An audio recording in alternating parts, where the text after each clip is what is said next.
Hello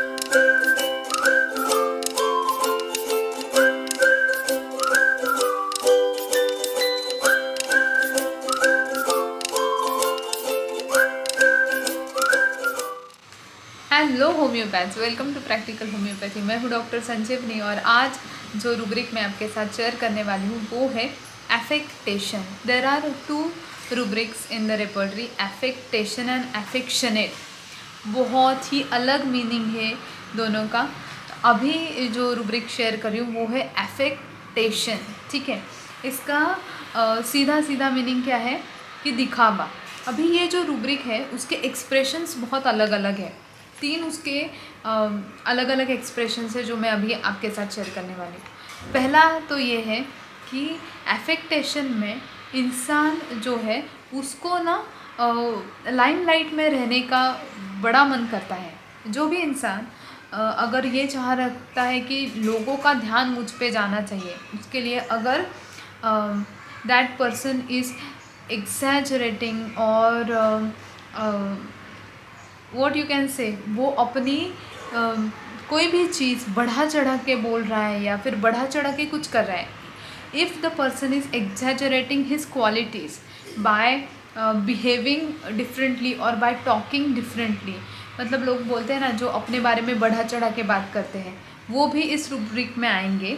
जो होते हैं जो जानबूझ के, मतलब देखो मैंने ऐसा मतलब जो नेक लाइन है अपनी आगे पीछे करते हैं क्योंकि उनको अपना शायद नेकलेस दिखाना है या फिर बार बार ऐसा करते हैं कि उनको ईयरिंग दिखाना है। What ever, if the person is exaggerating, मतलब कुछ भी बढ़ा चढ़ा के अगर एक्टिविटी या फिर स्पीच के लेवल पे कर रहा है to show something, to showcase something which is not original और विच इज़ आर्टिफिशियली एक्वायर्ड। देखिए, हमेशा ये याद रखिए, जो भी ओरिजिनल क्वालिटी होती है आपके अंदर, वो आपको कुछ ज़्यादा कुछ करके दिखाने की ज़रूरत नहीं पड़ती। अगर आप इंटेलिजेंट हो तो आपको बार बार बोलना नहीं पड़ता I am very intelligent, I am very smart, I know this, I know that. आपको ये बोलने की ज़रूरत नहीं पड़ती। जब कोई प्रॉब्लम आता है, जब कोई डिफ़िकल्ट सिचुएशन आती है, तब आप अपने आप जो सोल्यूशन निकाल लेते हो, तब लोगों को पता चल जाता है that this person is very intelligent. So what ever the original quality is, हमेशा ही वो जो क्वालिटी है वो अपने आप लोगों को दिख जाती है, लोगों को समझ में आती है। पर जो क्वालिटी ओरिजिनल नहीं रहती ना, जो कैरेक्टरिस्टिक आपके अंदर पहले से ही ओरिजिनली नहीं है और आपने आर्टिफिशियली एक्वायर्ड किया है और आपको इच्छा है कि ये लोगों को दिखना चाहिए, लोगों की नज़र जानी चाहिए, मैं कुछ अलग हूँ ये समझ में आना चाहिए, तो उसके लिए आपको कुछ ज़्यादा मेहनत करनी पड़ती है। तो दैट इज़ एग्जैजरेशन।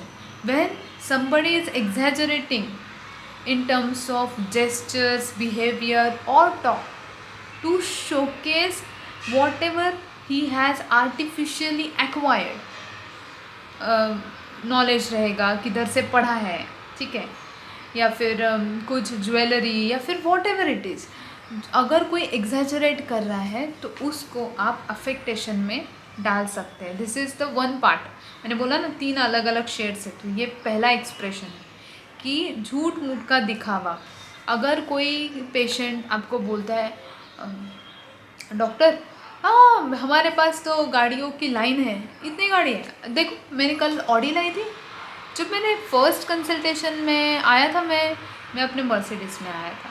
अरे भाई तेरे पास गाड़ियाँ हैं तो दिखेगी, तू बोल क्यों रहा है, शायद तू भाड़े पे गाड़ी लेके आता है, हमें क्या पता। तो जिसके पास जो है उसको बोलने की ज़रूरत नहीं पड़ती, जो बोलता है एग्जैजरेट करता है, दैट इज़ एफेक्टेशन, झूठ मूठ का दिखावा। क्योंकि उसको लाइमलाइट चाहिए, उसको चाहिए कि सामने वाला उसको कुछ ज़्यादा समझे, है ना।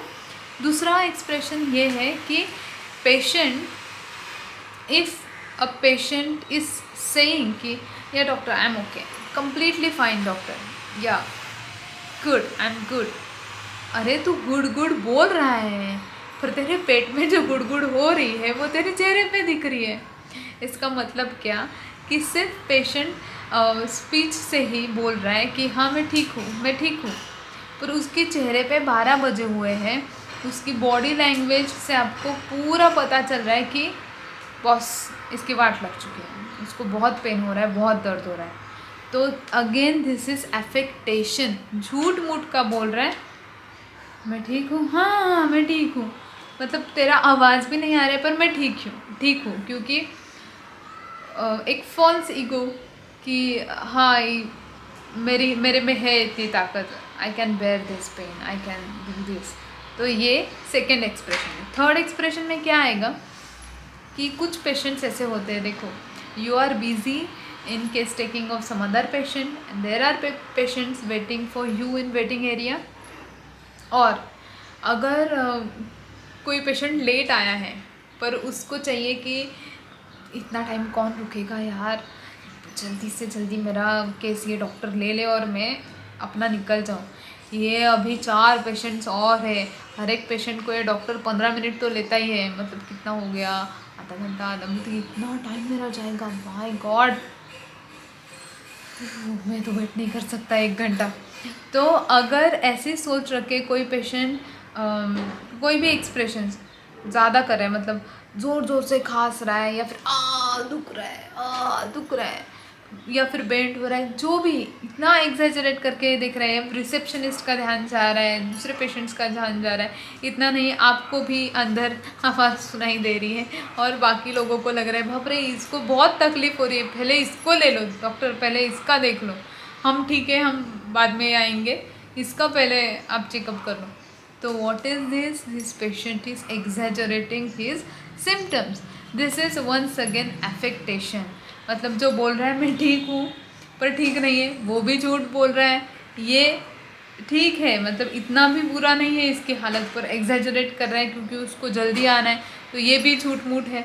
तो ये जो 3 एक्सप्रेशंस मैंने बताए वो आते हैं एफेक्टेशन इस रूब्रिक के अंदर। तो आई एम वेरी श्योर कि अभी आपको पूरा अच्छे से पता है एफेक्टेशन कहाँ पे लेना है, और इतना ही अच्छे से मैंने हर एक कॉन्सेप्ट को क्लियर किया है प्रैक्टिकल होम्योपैथी कोर्स के अंदर। ज़रूर एनरोल करिए और सक्सेस को श्योर शॉट अपने क्लिनिक में आप बोल दोगे कि हमारी प्रैक्टिस बहुत सक्सेसफुल है, क्योंकि आपने प्रैक्टिकल होम्योपैथी के कोर्स में जो मैंने सिखाया है उसको आप इम्प्लीमेंट करो। तो ज़रूर एनरोल करिए। I am waiting for you to join to practical homeopathy course. कैसे ज्वाइन करना है नीचे डिस्क्रिप्शन में मैंने सारे डिटेल्स दिए हैं। Do enrol. Thank you so much.